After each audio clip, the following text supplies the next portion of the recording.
Over centuries, people have often wondered whose power is greater, Oshun or Oya. Stories have been told, myths and legends, but this tale is not just a myth, it is an awakening, a revelation. It answers the age-long question, Oshun versus Oya, who holds the true power of the Orishas. In the heart of Yorubaland, two villages sat beside each other like twin flames, Ijumo and Orita. They shared the same sun, the same rain, and the same market square, but that was where their harmony ended. Ijumo was home to Ifeoluwa, a tall, fierce woman with eyes like the gathering clouds. She was the priestess of Oya, the goddess of the storm, of change, of the whirlwind. Ifeoluwa spoke like thunder and walked like wind. People said when she danced, the baobab trees swayed. Just across the river in Orita lived Adunola, soft-spoken but firm, with skin that shimmered like palm oil in the sun. She was Oshun's priestess, goddess of the river, of sweetness, beauty, and fertility. Adunola sang blessings into the wind and healed children with water from the sacred river. Her followers said her voice alone could calm a crying baby or a worried heart. Both women were deeply respected, feared even, and both believed their goddess to be the most powerful. It started small, the beginning of the divide. During a festival in Ijumo, a visiting elder from Orita praised Oshun's grace in a song, calling her the breath of the gods and the mother of peace. Ifeoluwa, seated beside the drums, smiled politely, but her eyes narrowed. She is sweet, yes, Ifeoluwa said, her voice cool. But sweetness alone cannot lift a storm or shake a kingdom. Oya brings power, she brings war and victory. The elder chuckled.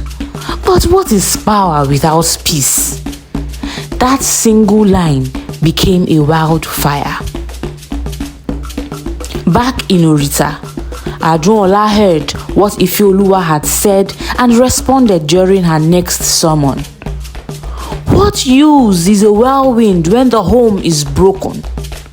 Oshun teaches us that beauty builds while storms destroy. In the months that followed, the rivalry grew like yam vines in the raining season. Their followers carried every word from village to village like gossip carried by wind. Ifeoluwa's people began to chant, "The storm clears the path for kings." Adunola's people replied, "The river bets the kings." Soon, worshippers were no longer just defending their goddess, they were insulting the other. The market square that once joined the two villages now turned into a war of words. Trade slowed, marriages between the two villages dissolved, even children stopped playing across the river. One day, a farmer from Ijumo refused to sell yams to a woman from Orita. "Your goddess makes things pretty, but she does not feed people," he scoffed. The woman spat on the ground, "And yours shakes the skies but cannot fill a hungry belly."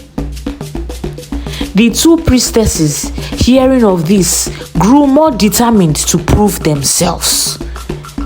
Ifeoluwa called down a wind storm that stripped the leaves from Orita's trees.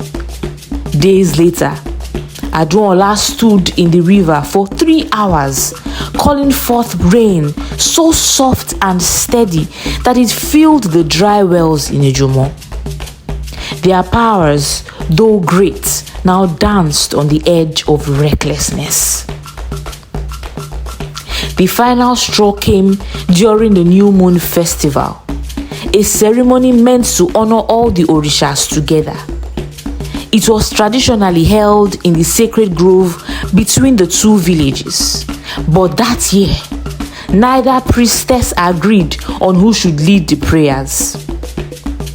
Ifeoluwa arrived with drummers, dancers, and warriors dressed in red and purple, chanting Oya's name. Adunola arrived with her maidens, dressed in gold, holding calabashes filled with honey and flowers. Neither would step aside. You want to sweeten the air with chants and petals, Ifeoluwa barked, while I command the wind and move the world. Adunola smiled tightly, and you want to rule with fear while your heart forgets softness. The argument turned into shouting. Their followers began pushing, yelling. A calabash broke, a drum fell, thunder cracked in the sky, the river swelled. Just as a fight was about to erupt, the ground trembled. The air shifted, the trees grew silent, and from the heart of the grove, a wind swept through, warm, fragrant, and heavy with power. From the shadows, two figures emerged holding hands. Oya, wrapped in flowing red, her hair wild like lightning, stood beside Oshun, who wore gold and shimmered like morning light on water. Everyone fell to the ground. The sky held its breath. Oya's voice came first, deep and strong. We have watched you disgrace our names. Oshun added, her voice sweet but sharp. We have watched you forget what it means to be women, to be sisters. Ifeoluwa lifted her head, her lips trembling. Great mother of winds, but Oya held up a hand. You wear my colors and speak my name, yet you do not understand me. Do you think I bring storms to destroy women? Do you think I bring storms to destroy people? No, I bring change.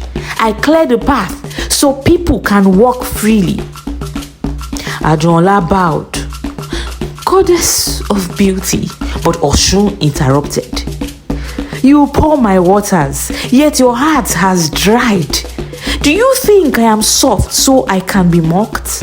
No, my sweetness is power, my beauty is a weapon. I build homes, yes, but I also drown those who misuse my name. The goddesses looked around.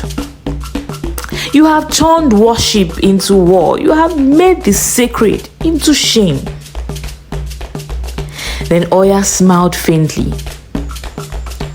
We walk together because we are not enemies. Oshun tightened her grip on Oya's hand. We are balance, river and wind, beauty and power. No one wins when women fight each other. No one wins when people fight each other. And just like that, the air shifted again. The goddesses vanished.